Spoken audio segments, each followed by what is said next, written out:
Melihat kamu dari jauh, itu terasa sangat berat ya. Aku sadar, pertemuan pertama adalah kenangan pertama juga di hari-hari berikutnya. Waktu yang membawa kita sampai saat ini. Sampai kita bukan siapa-siapa lagi. Semuanya nampak sebentar.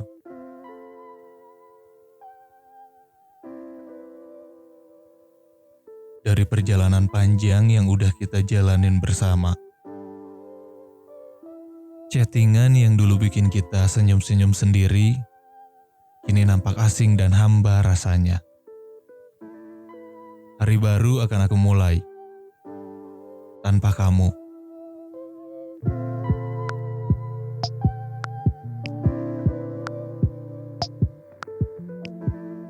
Halo semuanya, kembali lagi di Dialog Before Sleep.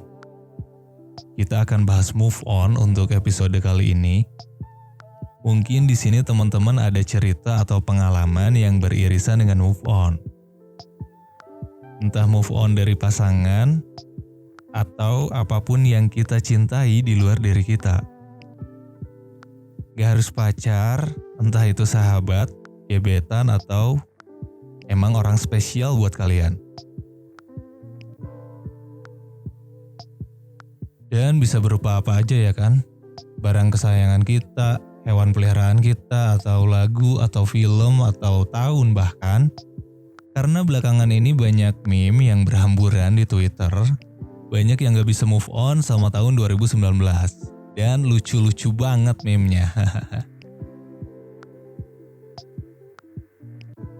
Ngomongin soal move on nih. Gimana pengalaman kalian soal move on? Khususnya setelah kalian mengalami hari-hari perpisahan kalian dengan si doi.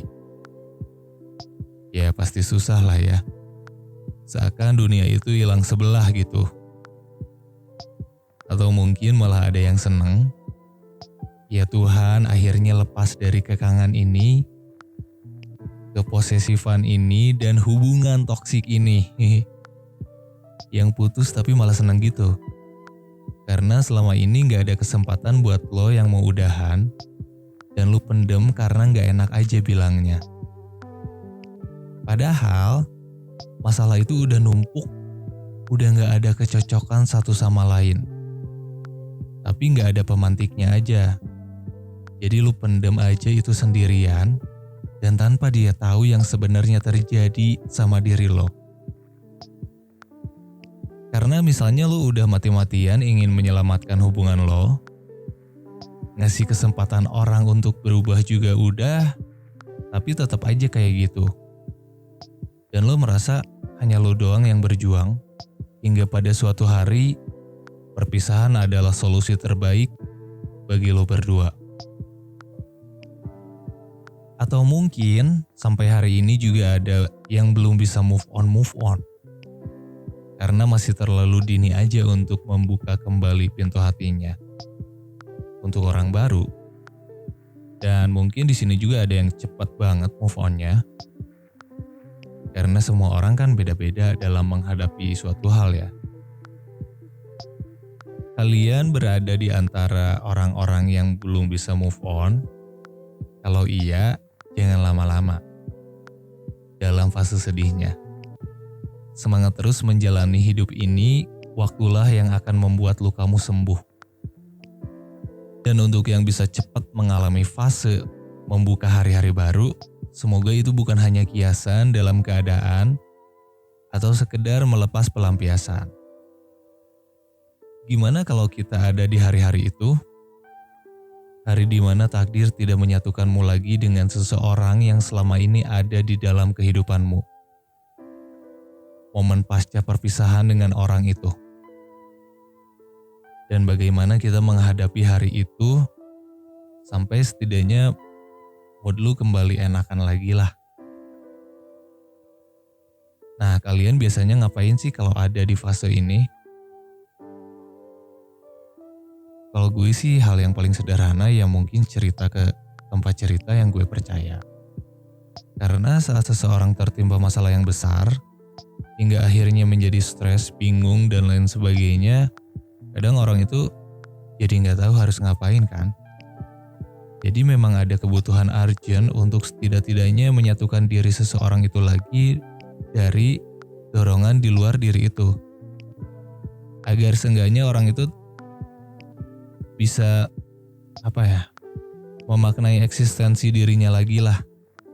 Gitu sih. Kalau menurut salah satu video yang pernah gue tonton, ada penjelasan tentang kebutuhan urgent untuk percaya.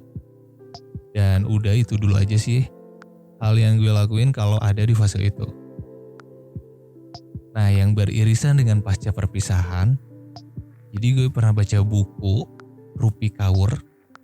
Di situ dia nulis daftar kerjaan setelah putus. Ada beberapa poin di situ. Nih gue bacain ya. Mengungsilah ke tempat tidurmu. Menangislah sampai air matamu habis. Akan memakan waktu beberapa hari. Hapus nomornya dari ponselmu, meskipun jari-jari kamu hafal angka-angkanya. Jangan dengar lagu-lagu sedih. Nah, ini. Ya kalau kita sering mendengarkan lagu yang pas masih bareng-bareng, kemudian dengar lagu itu tanpa hadirnya dia lagi, semua momen yang pernah dilalui bersama dengan lagu itu tuh suka tanpa sadar kok jadi melintas di benak kita ya. Yang kalau didengar sekarang tuh jadi gak enak sama sekali. Oke, lanjut di poin selanjutnya. Traktirlah dirimu apapun itu yang bisa bikin hati kamu senang. Kamu layak dihadiahi sesuatu. Kuasai trik tersenyum dan mengangguk ketika seseorang menyebut namanya dalam obrolan. Rencanakan jalan-jalan, jangan mengemis kehadirannya.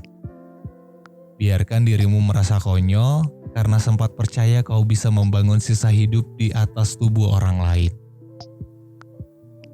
Dan kalau bisa, berhentilah menangis. Nah, itu dia kata Rupi. Kalau versi kalian, kayak gimana ya? Penasaran juga sih sama treatment kalian terhadap fase itu. Agar supaya setidak-tidaknya mood lu membaik kembali lah. Nah, biasanya hal yang paling berat itu ada di fase sebulan pertama kali ya. Karena kita harus membiasakan lagi atau merestart diri kita ke setelan pabrik gitu. Atau adaptasi pastinya dengan hari-hari baru yang kita tidak pernah tahu. Karena sebelumnya diri kita sudah terbiasa, ada seseorang di dekat kita yang bisa kita ajak bercerita, ajak ngobrol, memperhatikan satu sama lain, dan hal yang lo bisa lakuin berdua apapun itu. Pastinya banyak banget kan hal yang udah dilalui. Kita bisa berbagi apa aja dengan seseorang tentang apa yang kita alami di hari itu. Terus hahaha ngoceh-ngoceh gak jelas, bahas hal yang berat sampai mungkin hal-hal yang receh dan banyak hal lainnya yang dilakuin berdua. Dikuatin lagi ya bahunya, yang masih terlintas di benak kadang belum tentu bisa lenyap. Anjir, apaan sih? Oke, biasanya faktor apaan aja sih yang menghambat kita untuk move on lebih cepat atau seenggaknya tidak bersedih terlalu lama? Kalau lama-lama juga kan kasihan juga buat diri lo sendiri dan gak baik juga untuk kesehatan mental lo nya juga. Nah, kenapa sih orang itu stuck di situ-situ aja setelah udahan? Dia sebenarnya gagal move on atau emang udah bisa move on tapi malas untuk memulai sesuatu dari awal lagi. Misalnya malas kenalan dengan orang baru, PDKT lagi, cari tahu lagi satu sama lain tentang apa ketertarikan dia, kesukaan dia dan lain-lain. Yang paling penting adalah nyari topik obrolan dengan orang baru, terus adaptasi lagi, dan masih bingung juga kan kalau chattingan cuma dibales iya doang atau hehe doang gitu. Ya harus gimana gitu kan? Bagi sebagian orang, ya itu yang bikin males. Nah, ini juga penting banget. Salah satu faktornya lagi adalah ada orang yang juga suka beranggapan gak pantas buat siapa-siapa lagi kecuali dengan orang yang sebelumnya. Dan itu salah satu penghambat move on juga. Berpikir gak bakal ada lagi yang mau dan gak pantas buat seseorang yang baru. Mungkin itu adalah ego lu yang masih pengen di sana, sampai lu menggadaikan kesempatan lo yang baru dan lu tukar dengan luka lama lo yang bahkan lo harus susah payah untuk sembuh dari luka itu. Dan butuh waktu yang lama untuk lu menyelesaikan luka itu. Tapi lu tetap kekeh bahwa lu gak pantas untuk orang baru, orang lain, dan berpikir gak ada lagi yang mau sama lo. Dengar ini buat gue juga ya. Kita sangat berharga di mata orang yang menilai kita itu something special. Jadi bukan martabak telur bebek doang nih yang spesial. Ya lu juga bisa. Asal di mata orang yang tepat. Dan untuk memulai sesuatu dari awal lagi itu memang sangat melelahkan bagi sebagian orang. Dan bikin orang itu jadi nyaman dengan yang sebelumnya. Karena gak usah melakukan hal PDKT lagi dan lain-lain. Maka dari itu, pernah gak sih lo nemenin seseorang curhat seharian nangis-nangis? Besoknya balikan anjir. Pernah gak sih lo? Kalau pernah ya udah deh, toyor aja anjir.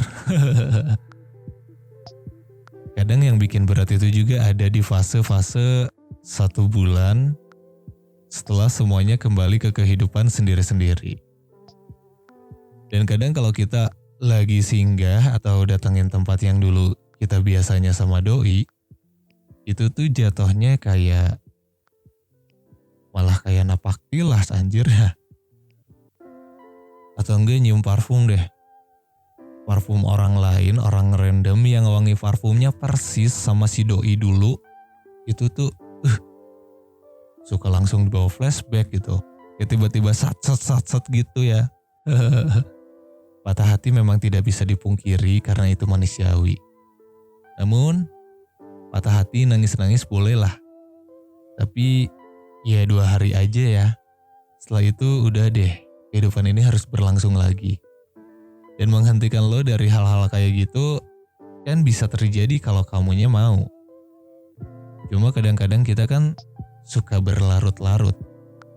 Kalau udah suka sama seseorang berlarut-larut, kalau udah benci berlarut-larut, kalau udah seneng berlarut-larut, sakit diingat-ingat terus, yang membuat kita semakin gak terurus.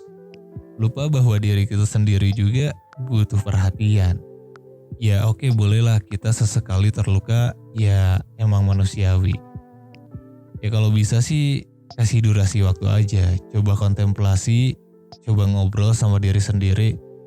Oke, gue izinin kamu marah, kamu jengkel, kamu kecewa, sakit dan patah. Cuma waktunya sehari aja ya. Besok juga udah gak apa-apa lagi. Dan itu pasti bisa kalau mau sih ya. Kecuali lu menikmati dulu fase-fase itu. Ya it's okay lah. Dan ada juga fase di antara kita yang kayak gini nih. Biasanya nih, denger nih para cowok. Yang sok kuat, yang pura-pura membiasakan dengan keadaan. Ketika di awal perpisahan itu tawa tiwi di tongkrongan, tapi sebenarnya hancur. Hati sama pikiran tuh gak sinkron gitu. Untuk beberapa orang ada yang kayak gitu. Sedangkan kalau kata teman cewek gue sih, kalau dia di awal perpisahan ya emang suka nunjukin kalau dia sedih, masih gak biasa nerima, kadang nangis, merasa patah, karena udah gak tahu untuk nentuin arah. Masih kayak bingung-bingung gitu.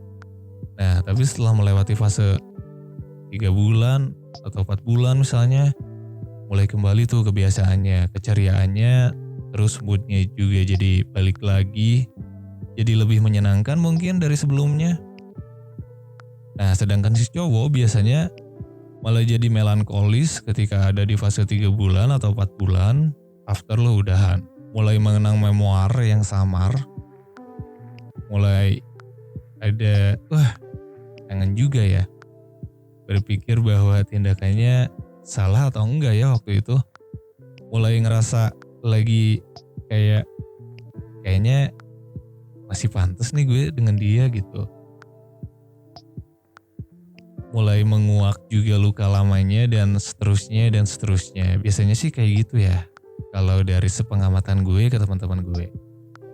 Nah, dan bagi orang yang move on-nya cepat, yang kayak baru putus 2 hari, 3 hari langsung dapat lagi, langsung membuka tuh selebar-lebarnya pintu hati. Hebat bener ya orang yang kayak gitu. Gue sih gak ngerti kalau kayak gitu ya. Kayak yang cepat aja gitu. Setiba-tiba itu ganti orang, ganti pasangan. Kira-kira nyari topik obrolannya apa ya, kalau dia balasnya haha doang atau iya doang gitu. Kan bingung juga harus ngapain selanjutnya.